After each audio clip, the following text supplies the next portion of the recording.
नमस्कार, आप देख रहे हैं दैनिक साथी हरियाणा में 25 मई को होने वाले चुनाव को लेकर भारतीय जनता पार्टी जहां अपने सभी 10 प्रत्याशियों के नामों की घोषणा कर चुकी है। इस मामले में कांग्रेस सबसे पिछड़ी हुई है। वहीं इनेलो की ओर से कुरुक्षेत्र से अभय चौटाला मैदान में है। वहीं जेजेपी ने भी भिवानी महेंद्रगढ़ से पूर्व विधायक राव बहादुर सिंह को अपना उम्मीदवार बनाया है। वहीं आम आदमी पार्टी ने भी इंडिया गठबंधन के तहत हिस्से में आई कुरुक्षेत्र सीट से पार्टी के हरियाणा प्रदेश अध्यक्ष सुशील गुप्ता पर दाव खेल दिया है।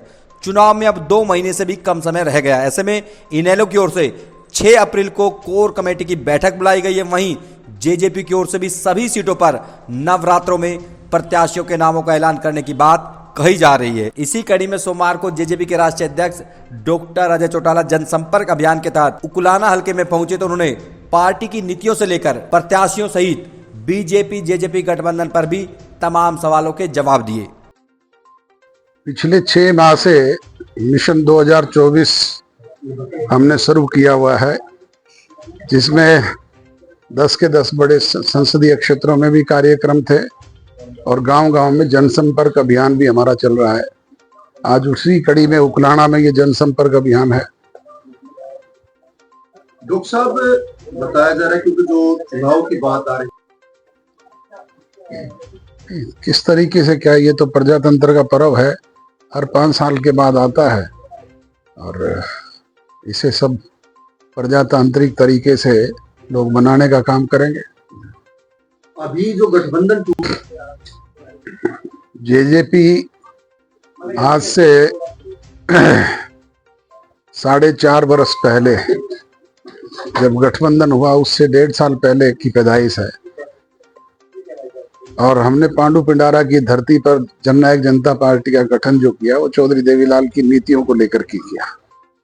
गठबंधन तो उसके बाद हुआ आफ्टर इलेक्शन, और वो हमने अपनी कंडीशनल शर्तों को रख करके किया था। उसमें हमने अमित शाह जी के सामने यही रखा था कि हमारे चुनाव घोषणा पत्र में ये वायदे हैं, आप इन्हें पूरा करें तो हम आपको मदद करेंगे। उन्होंने हमें प्रॉमिस किया और हमने 90% उसमें से बाकायदा कानून बना करके हरियाणा प्रदेश की असेंबली के द्वारा लागू करवाने का काम भी किया है। हमने तो इस चुनाव के दौरान नहीं, पूरे 4.5 वर्ष ईमानदारी से गठबंधन धर्म निभाया। चाहे पंचायत के चुनाव थे, चाहे नगर परिषद और नगर पालिकाओं के चुनाव थे, चाहे 3 बाई इलेक्शन हरियाणा प्रदेश में हुए, हमने ईमानदारी से गठबंधन धर्म निभाया, उनकी मदद की। और अब भी उन्हें कहा था कि 10 की 10 सीटें आप लड़ो, हम आपकी मदद करेंगे। पर हमारे जो शेष प्रॉमिस बचे हुए हैं, आप उन्हें पूरा करने का काम करें। 5100 रुपये पेंशन कर दें, हम तो कल ही आपको सपोर्ट कर देंगे। जो आप कह रहे हैं कि मतलब 90% काम हो चुके हैं, क्योंकि 75% नौकरियों के आरक्षण की बात देखें, वो भी पूर्ण नहीं हुआ तो कानूनी पेचीदगियों में है। हरियाणा प्रदेश की सरकार ने बाकायदा विधानसभा में कानून बना के लागू किया कि नहीं किया जी।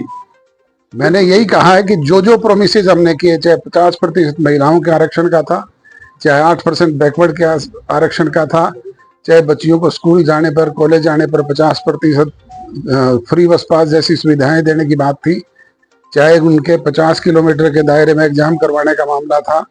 इस तरह की जो भी बातें हमने अपने घोषणा पत्र में कही थी वो पूरी की है। एक जो बात आ रही है कि पुराना में 2022 में आपने तहसील बनाने की घोषणा की थी, क्या उस पर? मैंने कहा ना कि घोषणा की हुई है। हमने आपको यही तो कहा है कि जो 10% बात हमारी रह गई थी, हम सरकार से यही चाहते थे कि हमारी वो पूरी कर दे। कब तक प्रत्याशी को अपना हो जाएगी? कब तक प्रत्याशी को अपना हो जाएगी? नवरात्रि में कर देंगे जी। तो 10 की 10 लोकसभा लड़ेंगे? बिल्कुल 10 की 10 लोकसभा।